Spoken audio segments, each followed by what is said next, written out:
Le staff des Lions indomptables continue son séjour en Europe. Rigobertson a rencontré Choupo-Moting au lendemain de sa belle prestation en Champions League. Après l'Angleterre, c'est l'Allemagne qui a accueilli le manager sélectionneur des Lions indomptables et son adjoint numéro 1, le 8 mars 2023.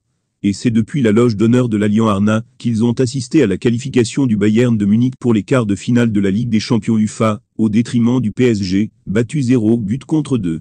Une belle occasion pour Rigobertson et Sébastien Migné d'apprécier en direct la performance d'Éric Maxime Choupo-Moting, meilleur buteur du club bavarois, auteur de son 4e but dans la compétition, son 17e de la saison en 26 matchs. Au lendemain de cette belle prestation, les trois hommes se sont retrouvés pour faire le point, à 15 jours du match Cameroun-Namibie, comptant pour la 3e journée des éliminatoires de la Canton Energy 2023. Ce vendredi, le manager sélectionneur des Lions indomptables est annoncé à Istanbul en Turquie, pour une rencontre au sommet avec Vincent Aboubakar, le capitaine de la sélection. Lions indomptables sont à rencontrer sa nouvelle pioche. Le staff des Lions indomptables du Cameroun, constitué du sélectionneur-manager Rigobertson et de son adjoint Sébastien Migné, poursuit toujours son périple en Europe.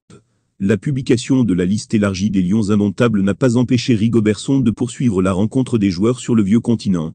Les deux ont effectué un tour en Angleterre. La mission de travail du manager et entraîneur principal des Lions indomptables continue en Europe. Lundi soir, il était à Brentford en Angleterre, pour voir Bryan Mbeumo en action contre Fulham. Par la suite, Rigobertson s'est rendu à Londres ce mardi pour un échange approfondi avec Benjamin Elliott-Njongou, le jeune prodige de Chelsea, également présélectionné pour la double confrontation contre la Namibie, les 23 et 28 mars lors des 3e et 4e journées des qualifications de la CAN 2023, précise la fédération. Benjamin Elliott-Njongou est sans doute la curiosité de cette liste.